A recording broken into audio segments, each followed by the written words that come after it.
Good evening and welcome to our 2024 National Day of Racial Healing. Opportunity to have critical conversations, important conversations, insightful conversations related to National Day of Racial Healing. Racial healing is a concept that all of us are gathered here to explore. We are this evening deconstructing America's legacy of violence, from racial violence to gun violence. We are joined by illustrious experts in this territory, in this area. We are joined by Pastor McBride, who serves as the executive director for Live Free USA, along with the executive director of the Selma Center for Nonviolence, Mrs. Ainka Jackson. I am your host and moderator, Lydia Chapman. I currently serve as TRHT Selma Director. TRHT stands for Truth, Racial Healing, and Transformation. TRHT Selma is a great collaboration between the Black Belt Community Foundation and the Selma Center for Nonviolence. We are excited to have our wonderful guests with us here this evening. I just want to quickly share some information and some background about National Day of Racial Healing. It is intentional that National Day of Racial Healing comes right behind our nation's celebration of Martin Luther King Day. Some information and some background about National Day of Racial Healing. It is intentional that National Day of Racial Healing comes right behind our nation's celebration of Martin Luther King. All righty. Established by the W.K. Kellogg Foundation, the National Day of Racial Healing represents an opportunity for communities across the country to come together in the name of healing, creating safer, braver spaces where neighbors are able to confront the divisiveness that racism and racist practices perpetuate. Fundamental to this day is a clear understanding that racial healing is at the very core of racial equity. Again, this evening we'll be exploring and dissecting the intersection of and how America and our legacy of violence, from racial violence to gun violence, are relevant in our communities today. And so now I want to ask our guests, when you hear the term racial violence, what images or experiences emerge for you? How have those images impacted your personal life or professional life? But just first, when you hear this term, racial violence, what images or experiences tend to emerge for you? And I'll ask that of Pastor Mike. Well, certainly it's great to be here with everyone. Thank you so much to be here with good comrades and friends, Sister Ainka and Sister Lydia and the whole community there at the Selma. I call it the House of Healing down there in the countryside. Yes. Racial violence for me comes across both in historical trauma. Many of us are a part of families who have literally had family members stolen from us, some 20, 30, 40, 50, some as far as 100 years ago, and those stories still exist in our family's narrative. The trauma still exists in some of our family relationships. And certainly as a 48-year-old living in 2024, I myself being a victim of police violence, surviving a very violent physical, sexual assault at the hands of San Jose police in 1999, that was largely due to my race, right? And so we have an unbroken lineage of trauma that is racialized, that is both at the hands of the state, that is often at times interpersonal, that is physical, that is social, that is emotional, that is spiritual. And so as a people are often victimized, and we're conscious of this, and yet we are determined to not be a perpetual victim, even in the midst of our trauma. We are committed to healing, we're committed to eliminating this racialized violence, but it is certainly a reality, both in our history and certainly in our present context. What about for you, Ainka? Yeah, I think the first thing that came from me was the personal as well. My cousin, Michael Donald, was the last person to be lynched in Alabama in March of '81. And so that was the first thing, because our country has a long history of trying to intimidate us. People know our power, and so and try to intimidate us. And lynching was a way to do that. And so he was beat to death and hung. And so I immediately thought to him. And then I thought about myself. And I remember as a teenager, I was a part of this organization, the Summer Liberation Summer Project. And we were walking, doing a essentially sort of like a hike training. And literally one night, some white guys in a truck came by and threw a full can of beer at me and called me a racial epithet. And so, this isn't just something that happened in the 1800s or the early 1900s. These things that Pastor Mike and I are talking about that happened to us and our families are happening recently. And so we are dealing with racialized violence and racial trauma from centuries that we carry with us, as well as current day racial violence that needs to be healed. So when you think about those two incidents that you just described, how have those things impacted your personal and professional life, Ainka? So I think that so the thing about me getting hit, it affected me by saying follow your own mind, because I knew I shouldn't have been out there walking. But in some ways, you know, it's unfortunate that that's my first thought, right? Is not to be angry at those who did harm to me, right? Mhm. But to internalize it, right? Is to say, well, I should have done better. I should have done something different. And that's what we do. And we internalize it, we carry it with us, and then it has to come out somewhere. And I know we'll get to that later, but that's partly what we innately do, naturally do, and what I did. And so what comes to me about this work is that we have to work on not doing that, work on not internalizing it, because it's guaranteed to come out either positively or negatively. The question is, which one will it be? And if we're not intentional about it being racial healing, it will Mhm. be continual racial violence. And people won't see it as racial violence. They'll see it as just being violent. They won't see it as hurt people hurting other people. And so I appreciate you for sharing that with us. I want to ask you, Pastor Mike, the incident that you described, that's something that not a lot of people would even be open and willing to share, right? And so how has that life experience impacted you personally and professionally? Yeah. Well, it certainly gave me a very concrete set of experiences to draw from Mhm. as we struggle against the state repression, as we struggle with the trauma and the violence that disproportionately visits Black bodies, particularly Black male bodies, in ways where we are often shamed or not fully able to express the depth of the trauma we've experienced. I had Yeah. to go to obviously lots of therapy, and I had to, sit through all kinds of sessions to do some self healing and to ask my theological, philosophical questions to God, the ancestors, and mom and them, right? Papa, everybody, like, why did this happen to me? But it certainly also gave me a very soft spot in my head and in my consciousness for people who often are carrying within their bodies trauma that many of us will not know lest they speak up for it themselves. There is a very powerful and troubling Twitter handle. I think it's called Strip Search, that actually chronicles the amount of Black men, Black boys who are strip searched and often sexually violated in the course of a police stop that was launched mostly in Milwaukee, I think Baltimore.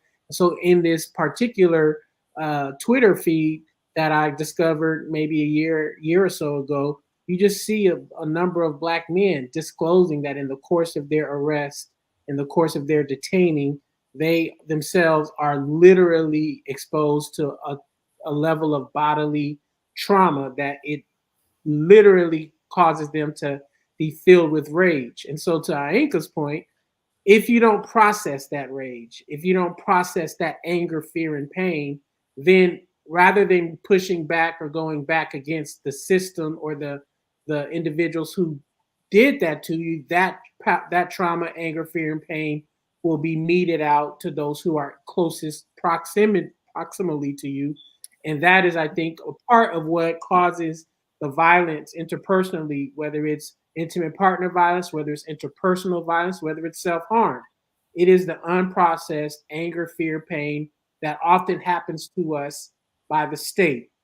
And so it is for me opportunity to testify boldly that that pain, that trauma will not have power over me. Number two, I can bear witness that if you do the work of healing, you will be healed.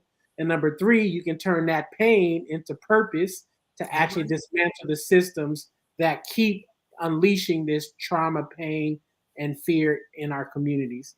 So I'm here to testify that it doesn't have to have power over you. Well, we appreciate you for being so willing to testify and for the active role that you play in the work across the country and making sure that gun violence comes to an end. I want to quickly jump, though, because I know that we have you all both for a limited amount of time. I want to jump to the point of epigenetics because both of you all have kind of talked to this point. Epigenetics is what might be considered a long word, a way to describe violence that has been transferred based on genetics. There are studies that have been done over the last decade that point to the fact that trauma that is experienced, say, by a parent, can genetically be transferred to their child and grandchildren, right? This has been affirmed by studies with mice, as well as evidence that is present in human studies, right? So I want to talk to the point or ask questions around epigenetics. It points to the idea that inherited trauma is at the root of so much of our current experience of violence as a country. What are your thoughts on how we can actually begin to truly heal from our history? Because to the point of the focus of our discussion, right? America has developed this legacy of violence. And so how do we begin to truly heal when trauma seems to have become such an ingrained part of our culture? I'm asking, let's go to Pastor Mike first, and then Ainka will talk. Well, I certainly believe that healing work is collective and individual work. Often, the healing must first start with the individual acknowledging that they have pain, that they have trauma, that they have issues that are having an impact on their life that requires intervention. And that healing work happens when we decide that we will not allow this trauma and pain to um, dominate our lives. It is worth saying, coming out of the COVID pandemic, that all across this country, I argue that we are a nation still in deep mourning. We are a nation still dealing with the trauma of mass death, of long term chronic illness, of a realization that we are a sick nation, physically, emotionally, relationally, spiritually, socially. And so the act of healing cannot just be hyper individual, it has to have a collective responsibility. I hope that certainly we are reaching out to healers. They could be therapists, they could be counselors, they could be spiritual leaders, they can be community members who we trust, circles of trust. There can be church or your religious practices that are done again in community. They could be nature, but there should be some healing practices that we engage in that allow us to be in touch with the world beyond ourselves. And then certainly I hope that we as a nation can imagine scaling up a national healing infrastructure that is a braiding of public health, of spiritual practices, of relational and communal engagement, where we can, as a nation, make sure that every single human being in our country has access to thoughtful, holistic healing professionals. So imagine, rather than us spending another hundred and something $billion on wars in other countries, that we actually invested $100 billion in a national healing infrastructure that allowed every single human being in this country who needed a therapist, who needed a place to belong and to feel seen, who needed a space where they can deal with their historic trauma, their contemporary trauma. There would never be lack when it comes to healing. So I think we make the personal decision to enact healing. We make the collective, responsible decision to resource healing. I think they both go hand in hand together. What about you, Ainka? When we consider the idea of trauma being an inherited trait that can be passed from generation to generation, what are your thoughts on how we can begin to truly heal? So I think epigenetics is so fascinating. I met one of the scientists this summer who actually was doing studies on this. His one of his partners at the university teaches that, did the study on mice that said with what is the kind of Japanese tree? Cherry blossom. Cherry blossoms. I do this every time. Cherry blossoms, where the mice, every time they would smell cherry blossoms, they were shocked. And not their children, the mice of the children, but the grand mice would smell the cherry blossoms and act as if they were being shocked. Never being shocked, but simply because of what had been passed down. So this is real. Like, our genes are literally, our DNA is shifting because of the trauma that we are experiencing and because the trauma our ancestors have experienced. And we have to remember all of their trauma, right? Part of what we have to do is we have to name it, right? We have to name that our forefathers and foremothers went through the Middle Passage, which was horrific, and millions were killed, right? And were suffered under horrendous conditions, right? That we went through enslavement and the Jim Crow and now the new Jim Crow. Like, we have to name it. And it's so uncomfortable to name it, right? Because stuff happens when you name it, right? It doesn't feel good. But the truth is that healing is painful. And we don't like to say that, but healing is painful. Mama Callie, who used to work at the center, who has been through so much painful, has lost 2 children and has given permission to share about her story.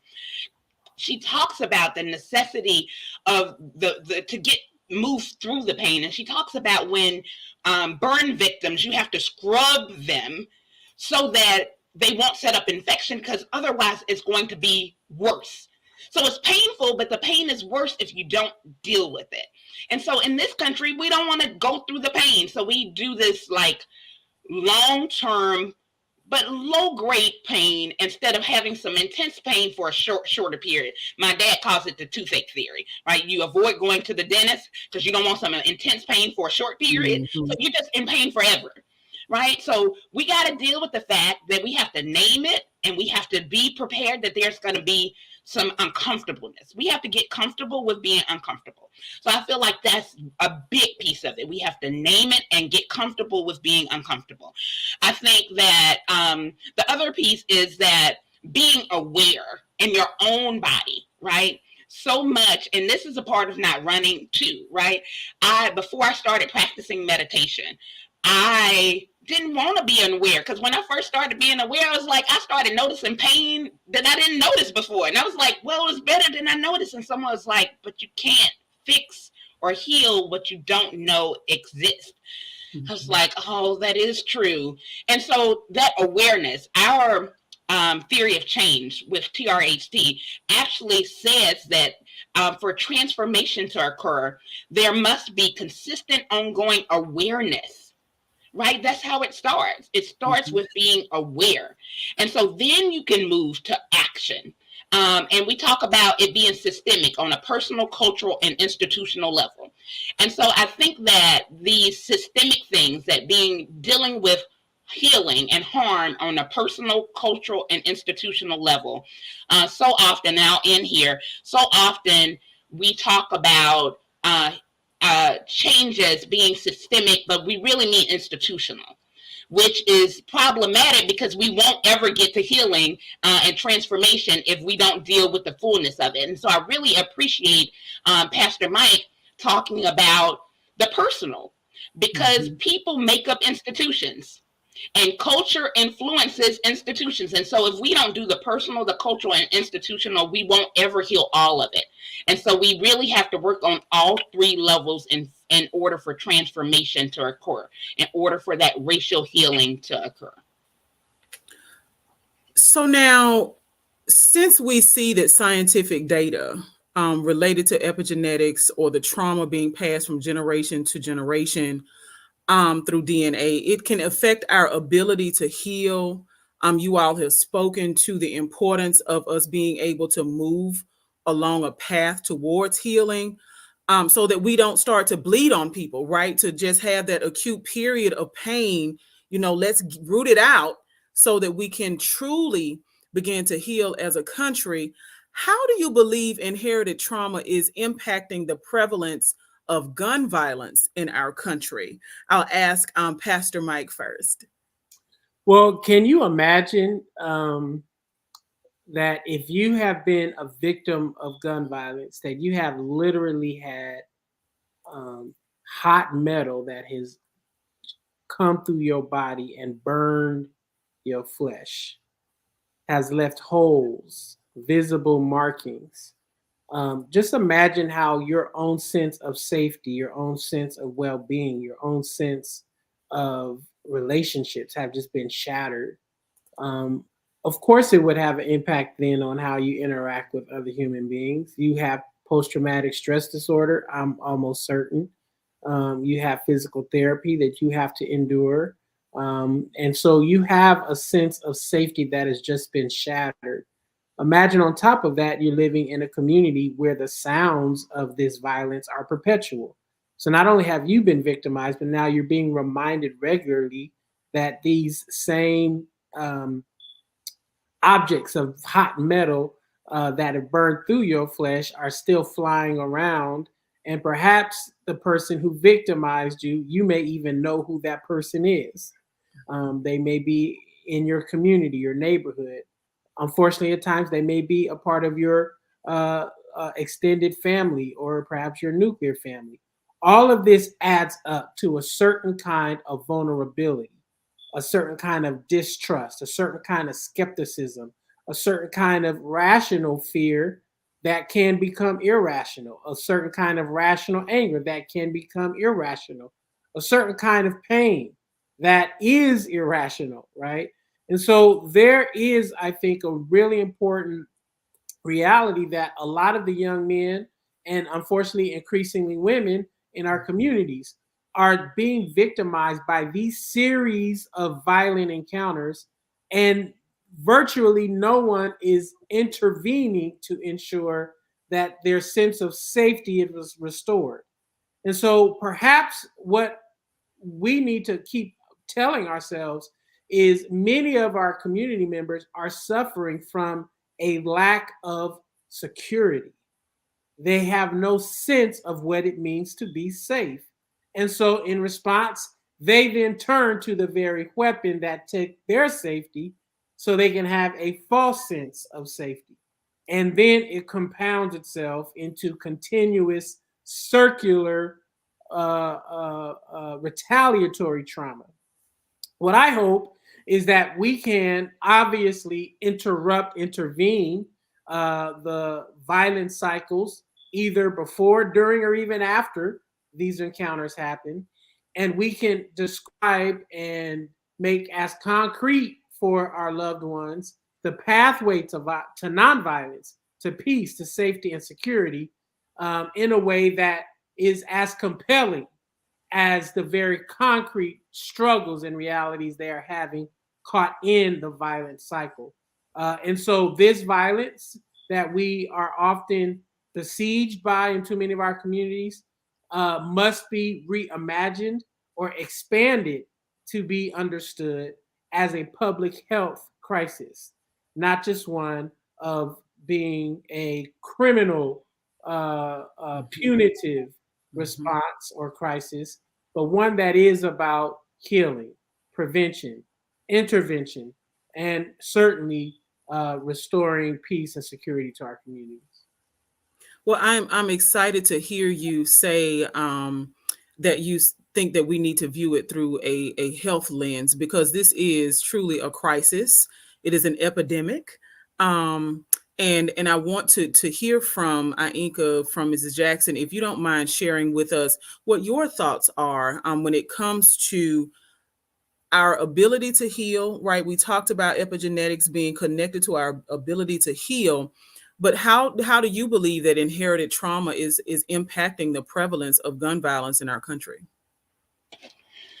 So I just want to pick up where Pastor Mike left off on this public health issue. I thought it was fascinating. I found this quote that in 1984, the Surgeon General said, "Violence is at every hit as much a public health issue for me and my successors in this country as smallpox, tuberculosis, and syphilis were for my profession in the last 2 centuries." And so it's been known that it's been a public health issue for decades. And unfortunately, things haven't moved. And I believe largely is that it's still caught up and is seen as this is a issue amongst Black people, amongst people of color. And it's still a very racialized issue.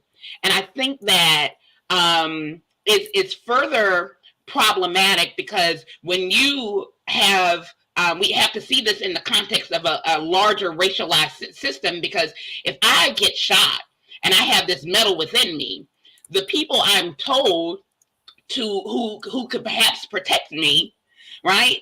Mm-hmm. I have a racialized history with them. Mm-hmm. Right? So this history of racial violence in America is really complex. And so when we ask people to trust the system, and the system has committed so much violence amongst our people, and not just our people like centuries ago, right? Like my people, like my brother. Yesterday. Who, for example, who has been beat up by the police, right? So that is all in context. And so, and then it's a complicated system thing because not all police are bad, right? Then you have police who don't have things that they need, the training and all that. So then they can't respond how they need to respond. So I can't trust you because of that. So I'm going to get street justice if I can't get justice through the other means. And so these broken systems that are not invested in, and I'm a former public defender, and our public defense system is truly not invested in. So you ask people to trust a system that is not working for us. And so people have to do something. At some point, your dignity can't take doing nothing. You have to do something, right? Mm-hmm. And if you only know violence and what most of us view as nonviolence, we talk about it as nonviolence with a hyphen, the removal of violence, but doing nothing. I can't do either of those choices. There has to be another way. And so what we talk about is positive peace. Nonviolence, one word, is peace that brings justice. Right? It's active and engaging and it resists the status quo. There has to be another way for our people because the other two options, one brings death, physical death, and one brings a death of dignity that eventually leads to death because you're doing nothing. And we can't take doing nothing. Our people are calling for something to be done. Absolutely. People are certainly calling for something to be done. And a part of that strategy is community-based violence intervention programs. And I know that the Selma Center for Nonviolence has a community-based violence intervention program. wanted to start with you, Ainka, on this one. How important are efforts made through these type of interventions? I know with VIP, which is the name, the Violence Intervention Program, very important people on the team at the Selma Center for Nonviolence. How important are efforts made through street outreach? Who in street outreach teams, those are folks who are actively engaged in violence interruption. How important are those efforts in preventing gun violence in your experience? So it's so crucial. And Pastor Mike has been so successful, so I'll let him speak mostly, but it's so crucial to have trusted messengers, people from the community that people trust, that they can go to, that they can talk to. Even our former police chief here in Selma, he said, there are some things, no matter how much community policing, there are some things that people are never going to tell us. So we need an alternative. And so this is an alternative from people who are rooted in the community that can go out and give people an alternative, right? Can connect people to employment and educational opportunities, that can deal with victim and survivors, help them connect to all things from helping to plan funerals and to deal with the trauma, having grief circles, like a variety of things. Because when you're in pain, you're already mad, right? And if you're not getting what you need, that just increases the likelihood of retaliation. So it's so important that we not just focus on one side of that. That's normally people want to say, let's focus on the victims, or let's focus on those who have committed an offense. And we at the Selma Center say that in order to stop the cycle that Pastor Mike talked about, we have to focus on both. And so we work with both to stop the cycle of violence. And so, and all of it in our program is rooted in nonviolence, which we think is very important, not just because our history of nonviolence and we believe it's so powerful, but also because if there is a culture of violence, and you want to remove that, you have to replace it with something. And we believe replacing it with a culture of nonviolence is very powerful, even beyond just this program. Absolutely. And so, Pastor Mike, how important are street outreach workers and trusted messengers in the process of making sure that we can prevent gun violence in our communities? Well, what we know is that the message of peace and healing is a universal message. But sometimes you need to have messengers who have the credibility and the ability to translate that message. I could break out in Swahili or Mandarin or, all kind of languages saying all the right things. But if you can't hear or understand it, then it all falls on deaf ears. And so it's really important for us to take seriously that within our communities, because so many of those caught in the highest at-risk populations are not able to hear past their own trauma, hear past their own life experiences.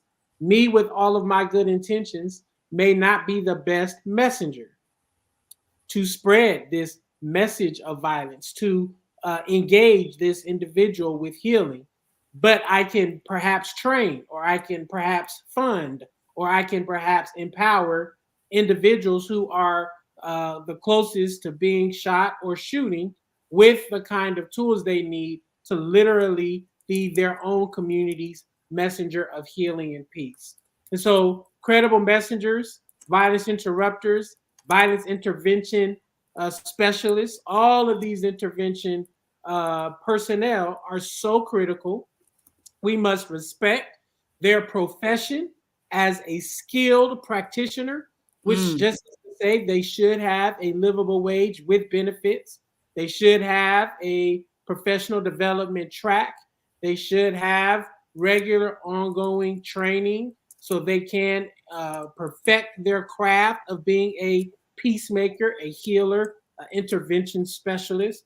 They ought to be people who are seen as the same honorable way that doctors, pastors, police officers, and perhaps some politicians, depending on who they are, somebody say amen, like all of these ought to be seen as noble professions. And so we believe that violence intervention specialists, frontline peacemakers, are critical. And we believe that these persons of peace are in every city, every community, every neighborhood. We just need to identify them, train them, and then support them as they engage in the daily work of making peace. They have a unique voice, they have life experience. All they need are resources and the proper guidance. And literally, we can start intervening and interrupting without sending people to jail, without engaging in unconstitutional policing, without unleashing more violence in our communities under the auspices of trying to secure peace. So now, other than community-based violence interventions that incorporate street outreach workers and trusted messengers, those folks that both of you all talked about as being necessary, truly necessary components and professionals at what they do. What's missing? What have you noticed that may be missing to help communities heal and put down the guns, Pastor Mike? Well, I always believe that much of the root cause of violence is Mhm. a lack of resources or poverty, if you will, which creates fracturing and fragmentation. I know a lot of people say, just because you don't have a job or resources or money, it should not cause you to act out in violent ways. I agree with you in a very perfect, ideal sense. But the lack of poverty creates impetus for an underground economy. It creates desperation. It creates all kinds of interactions and engagements that cause most individuals to act out in ways that lead to the harm of themselves or others. And so, if our communities were robust with resources, opportunity, love, healing, if our communities had an abundance of arms and to love, embrace, and hug, legs to help walk with people through life, if our communities had housing and had access to food, then I do believe that the amount of desperation would literally plummet and people would have then a whole nother sense of purpose and well-being. And so I do believe that the root cause of violence is poverty.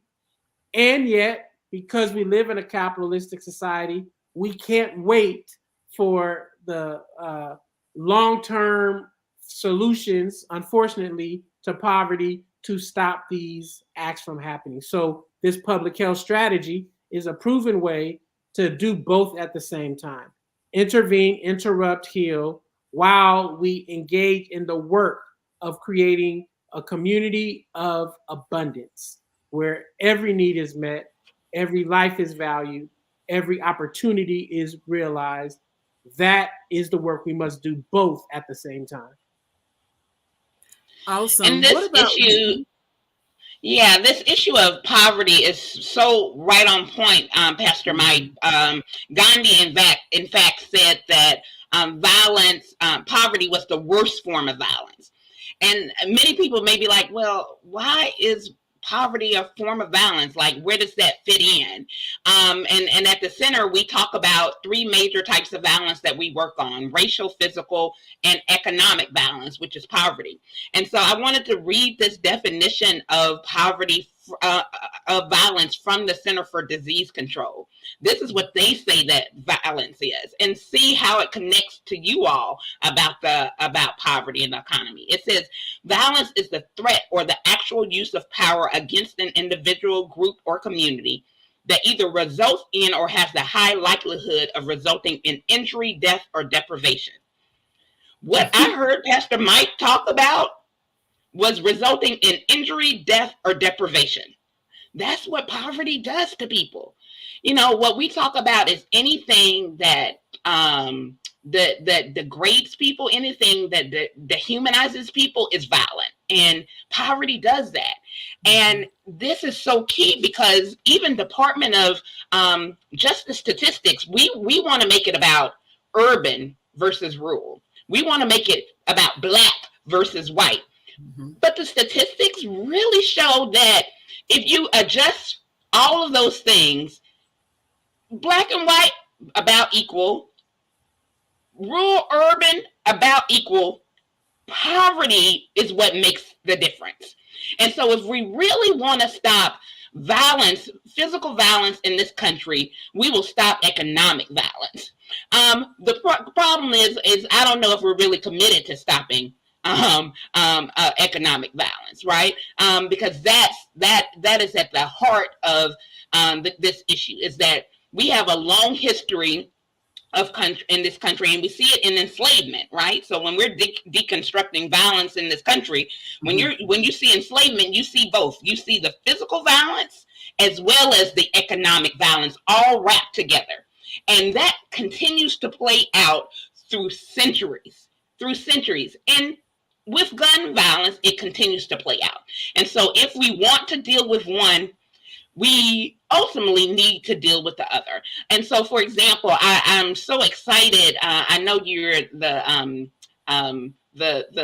host, Lydia, but I'm so excited the work that you're leading around the city center, because I feel like those are opportunities that will match with our violence intervention program to make sure that our clients are not just having jobs, because I love Father what's his name, Father Boyle. Father Greg Boyle. Nothing. Father Boyle. Like yes. Yes. And I love that quote. And I think that may be faster, but what is most lasting is nothing can stop a bullet like purpose. A prosperous purpose. And so really helping people to find their purpose and helping them to prosper from that purpose takes things to a whole nother level. So yes, let's find people jobs, first level. Yes. But then let's help them find their purpose and help them to prosper from their purpose. And so the City Center, Lydia, what does it stand for? I do this every time. Sorry. Oh my goodness. Community influencing transformation and innovation. Yes. Will really help people to find that purpose and help them to prosper for it, and really deal with this issue of economic violence, so that we are dealing with the gun violence as well. And so I really do appreciate the shout out related to the City Center and all of the wonderful work that will result from the brick and mortar interpretation of TRHT and the work of the Selma Center for Nonviolence. That sweet spot of impacting people's hearts and minds as well as material conditions. It is literally a manifestation of being able to do that.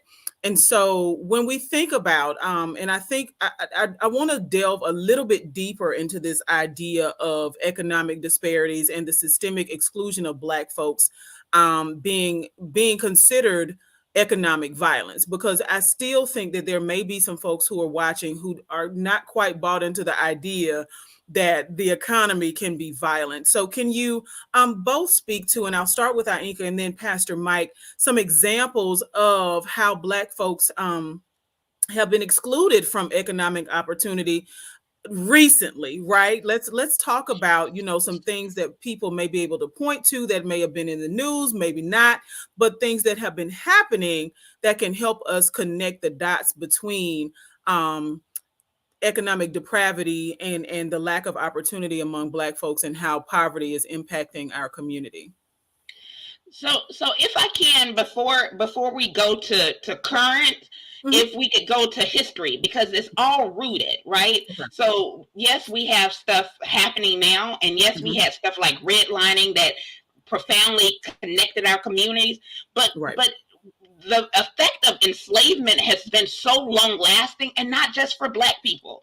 And so I just quickly want to read a portion of a quote from Dr. King as we continue to celebrate him this week, because this has been something that has impacted Black and white people together, all Black, white, and brown people. But we fight against each other, not realizing that we have a united enemy if we would work together.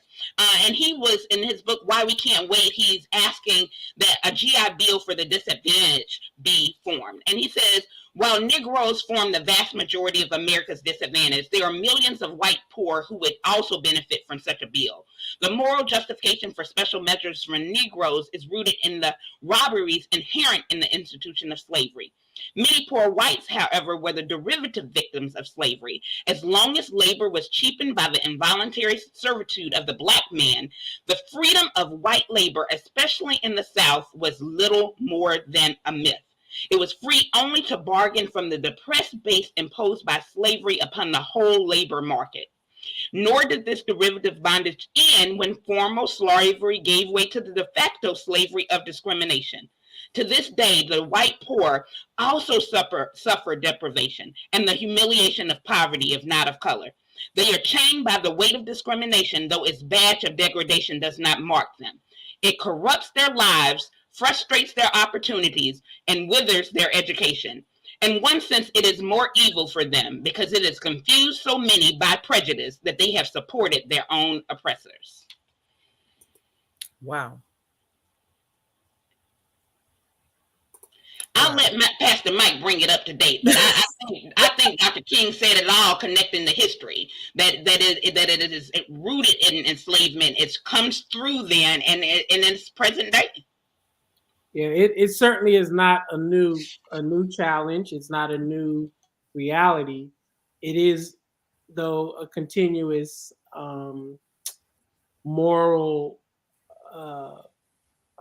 offense to people of conscience and goodwill that in 2024 we're still not living into the words of the prophet, Reverend Dr. Martin Luther King Jr., who warned us about this well over 50, 60 years ago. Mm-hmm. So, the question we have to ask ourselves is, how long will we continue to ignore the prophets, ignore the counsel of the godly, the wise, the good folks among us? It is without question that financial institutions, banks, literally stole a whole generation of Black wealth during the very recent decades-long housing crisis that literally wiped out a whole generation of wealth gains in Black communities. We certainly are now seeing the rise of tech and AI efforts that are threatening to totally strip out certain sectors of employment and opportunity without ensuring that our working class, low wage earners are getting skilled training to compete for those jobs. We are watching the hemorrhaging of our national resources being spent on militarism, hundreds of billions of dollars being spent to make and fight wars in Ukraine and in Gaza and in other parts of the world. And so these economic challenges are still a reality for us today, not to mention the rising cost of healthcare and the rising cost of food, the rising cost of gas, food deserts, on and on and on. We don't have to have a country that has such abundant wealth while the rest of us squalor in day-to-day, week-to-week, month-to-month living. I think the most recent research says 400 families in this country own 90% of the wealth of this country. That kind of income inequality is not by accident, it's by design. It could never happen without the blessing of the very wealthy elites who are often being rewarded by the political class in this country. And so we must acknowledge these efforts and then forge an ironclad partnership among our communities, our friends, allies, comrades, a multi-racial, multi-faith, multi-class effort that allows us to shift the structures that make this kind of income inequality even a reality. I'm so glad to hear both of you all put those things into perspective, because when we think about what is causing the level of poverty that we're seeing and the connection between poverty and violence, it helps to know, I think it's helped some of us to know, that these are things that we see in modern day that are rooted in traumas that have occurred in the past. And I really quickly just wanted to ask, as we start to wrap up, if money was not a factor. We were just talking about the economy. So if money was not a factor, right, what is the one thing you would do to help Black folks or our nation heal from our legacy of violence? Let's hear from my Ainka, and then Pastor Mike, if you could close us out with your response. So, Dr. King said the end of violence or the aftermath of violence is bitterness. The aftermath of nonviolence is reconciliation and the creation of the beloved community. The end is reconciliation. The end is redemption. And so I think that I would help to create the beloved community. And that's one of those words people are like, what is that? And so for us, that means it's an overall effort to achieve a reconciled world by raising the level of relationships among people to a height where justice prevails and persons attain their full human potential. And so that prosperous purpose thing, that would be it for me. Because if I can find my purpose and I can prosper from it, right? There's a scripture that says, without a vision, the people perish. But I heard it once said, without a vision, the people cast off all restraint. Mm-hmm. People need something to help restrain us when that moment happens, that inevitably will, right? I need some tools like restorative justice and nonviolence and conflict resolution. I need those things. And I need something bigger than me. I need a purpose. And if I can have a purpose that feeds my family well, that can send my children on to leave a legacy, that helps to restrain me. And so that's what I would do if money was not an option, a prosperous purpose. All right, Pastor Mike. If money was not an option, I'd ensure we all had a guaranteed basic income. So the issue of poverty would go away. We would all have our basic needs of housing, food, jobs, like all that would just be guaranteed. And then I would certainly ensure that we had a massive national infrastructure of healing services extended to every single human being in this country. So if all of our needs were met and we were able to have access to healing services, whether it's healthcare, whether it's spiritual support, etc., then I think it takes the desperation out of the equation. And I believe without that desperation, the best parts of human beings shine through with very little effort. Well, we have had an awesome conversation. You all have poured into us in ways that I think that we will continue to have to digest over the next couple of days. And hopefully those who have chosen to tune in will be able to talk about these things and with other folks, with our colleagues, with our families. Throughout the week, we've been posting conversation prompts for people to engage in as we were leading into National Day of Racial Healing. So I do want to thank both of you for being... Go ahead. Yeah, I love to invite folks who are willing to join us for the Selma Jubilee events that are coming up in February, end of February, early March. I believe on February 29th all the way through March 3rd, March 1st, Friday, March 1st, we're going to do a 50-mile peace walk to kind of invite the community of Selma. We're going to hopefully bring a lot of our national violence prevention experts, practitioners, and champions to be present. And then on Saturday, we hope to have a huge community conversation about how we can facilitate healing and peace, particularly in the region of Selma, knowing that Selma has been ground zero for decades of racial progress that unfortunately has left Selma behind in ways that we all ought to feel very shameful about as a country. So I'll be there, Lord's willing, and I hope all of you all will join us. Excited to bring my comrades and friends, and we're going to be hanging out at the Healing House. in Selma on February 1st and 2nd. I mean, March. Yeah, March. Yes, yes. We are super excited to host you all in March as we celebrate the Bridge Crossing Jubilee. Again, mark your calendars. This was just part one of an amazing opportunity for us to continue to engage in our ability to deconstruct the American legacy of violence, from racial violence to gun violence. We want to, again, thank you all for being a part of this evening's presentation for National Day of Racial Healing through TRHT Selma.